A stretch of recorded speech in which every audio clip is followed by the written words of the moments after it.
Hey guys, welcome back to DRT. So today we are going to be talking about the PSP again. I have not given up on it. It is an absolutely fantastic piece of hardware.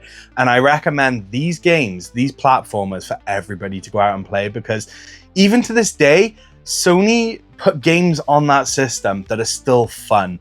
And you know what? Like, there are just so many titles to go through. I whittled them down to about 7 titles. So let me know what you think down in the comments below, and tell me, what are your favorite platformer games? Kicking off things is Tokobot. Developed by Tecmo back in 2005, this quirky little puzzle platformer puts you in the shoes of Bolt, a small robot exploring the mysterious kinetic mine. But don't let the cute graphics fool you. The game is full of clever puzzles and tricky obstacles. Bolt's goal is to uncover secrets, navigate hazards, and discover the mysteries behind Kino mines, all while harnessing the power of tiny robots called Tokobots. These guys are more than just companions. They will stack, climb, and even combine into mega stacks to help you reach areas you couldn't climb on your own. Each Tokobot has a unique ability. Some conduct electricity, some activate machinery, and some form ladders or bridges. Figuring out which combination to use and where to position them is in the heart of the game, and timing is key, and one wrong move can send your mega stack tumbling down. The puzzles in Tokobot are deceptively simple at first, but as you progress, they get increasingly complex. You'll need to think about stacking, sequencing, and even using Tokobots to interact with enemies. It's like building tiny robots into the living situation of every challenge the game throws at you. Exploration is also rewarded.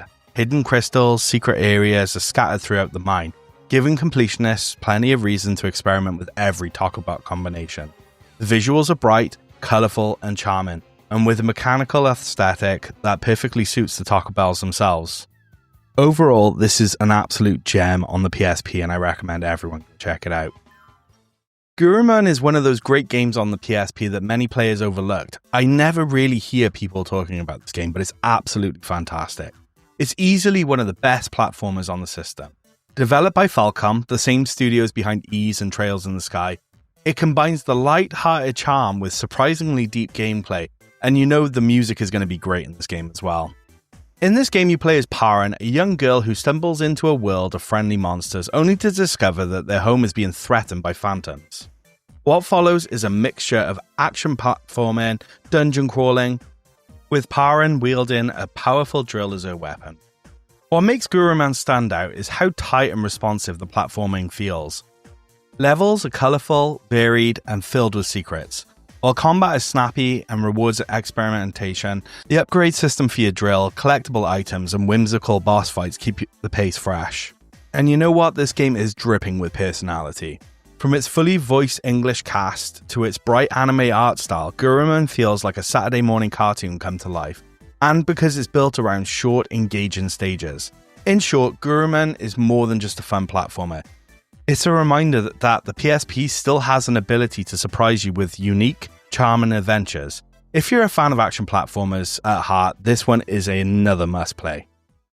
So for anyone that owned a PS1, I have no doubt that you'll be familiar with this title. Ape Escape is one of those Sony staples, and On the Loose is still one of the most charming, inventive platformers you can play on the go. The premise is simple but absolutely brilliant. A group of mischievous monkeys have escaped through time, and your job is to chase them down using a mix of gadgets, nets, and quick thinking. What makes Ape Escape special is its personality. Each level drops you into a colourful, varied environment with puzzles, platforming challenges, and monkeys with ridiculous costumes and behaviours. Hunting them down feels like a game of cat and mouse with a ton of creativity packed into every stage. And the PSP version improves on visuals from the original with sharper textures, brighter colours, and keeps the same upbeat soundtrack, quirky humour that made the original a fan favourite. While a lack of a second analog stick changes how some gadgets are used, the controls will still work surprisingly well once you get used to them. This is exactly the kind of game that the PSP excelled at. It's quick, it's fun, and it's full of charm. I often go back to play Ape Escape, and is a must-have for fans of platforming and light-hearted chaos. Megaman Powered Up is a chibi-style remake of the first Megaman game on NES, complete with 2 extra bosses and a level editor. This new style widens the screen to the full PSP proportions and adds a number of new things to the formula. For one, there's an actual story. of sorts. The game is fully voice acted and plays out in an all new opening level that acts like something of a trainer for the uninitiated. However, this is actually quite short, and then you can jump right back into the game as you may have played it before.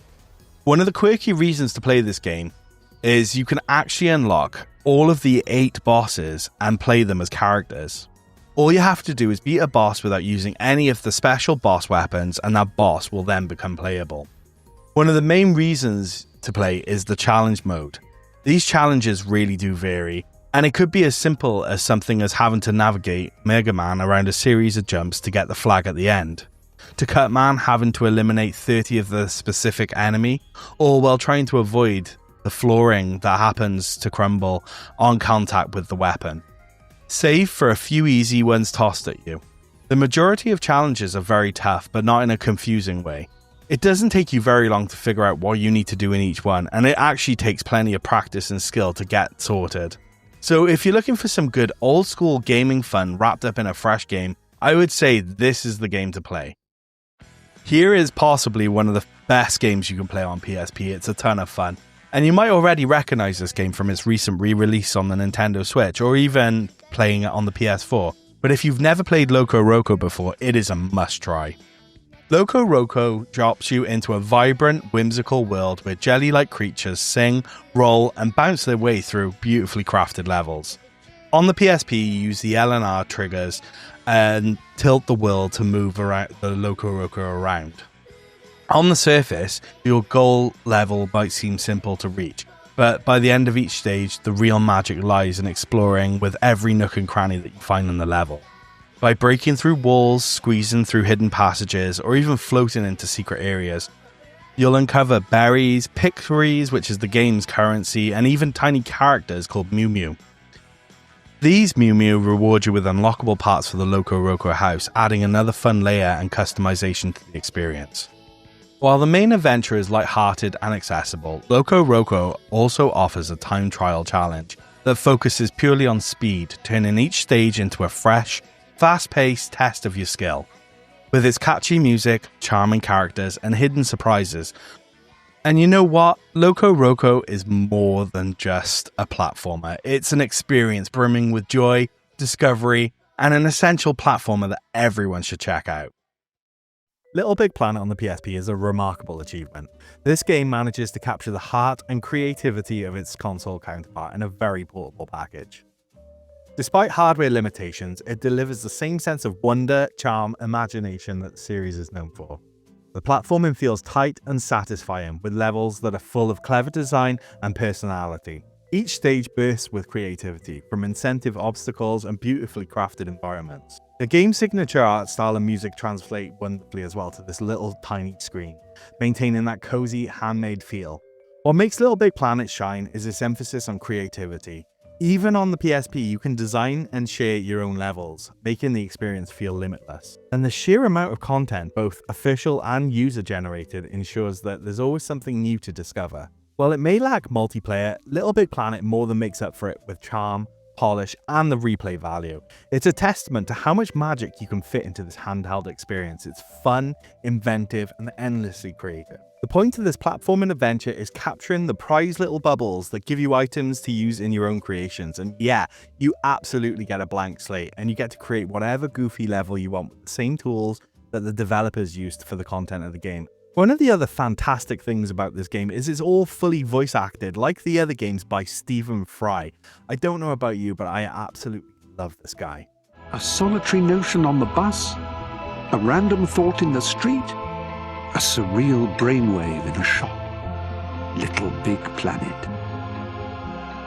So overall, this game is the complete package and definitely a must-play on the PSP. Now, what is any platformer list without Castlevania? Possibly one of the best platform series out until they destroyed it on the N64. Sorry, Graham. So Castlevania The Dracula X Chronicles is an update of the PC Engine title that only released in Japan.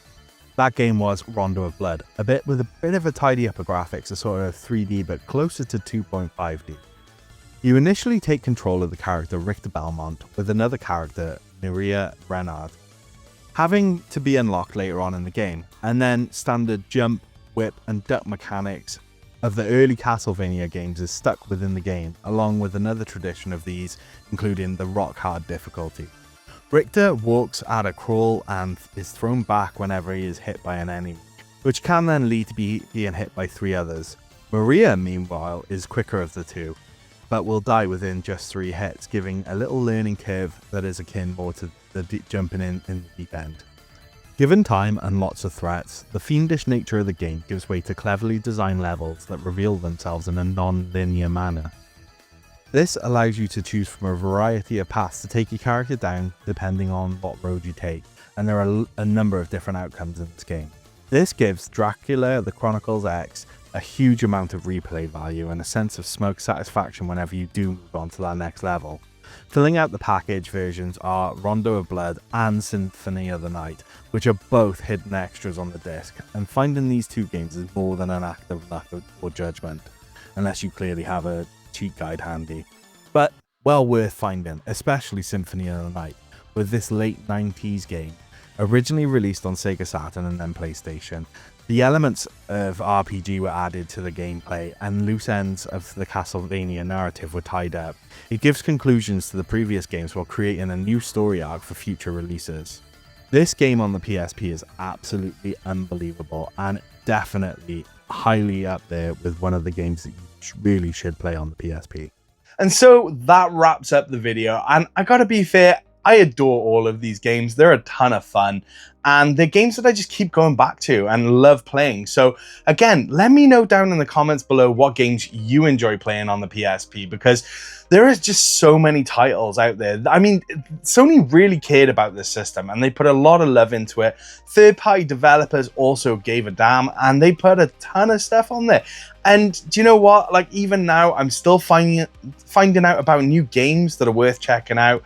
And it's just a blast, and I just keep loving learning about this. But these are just some fantastic games. Also, let me know down below if you'd like to see more lists like this, because this was actually a ton of fun to make. But anyways, I'm going to leave it there. Thank you everyone for watching, and we'll see you on the next one.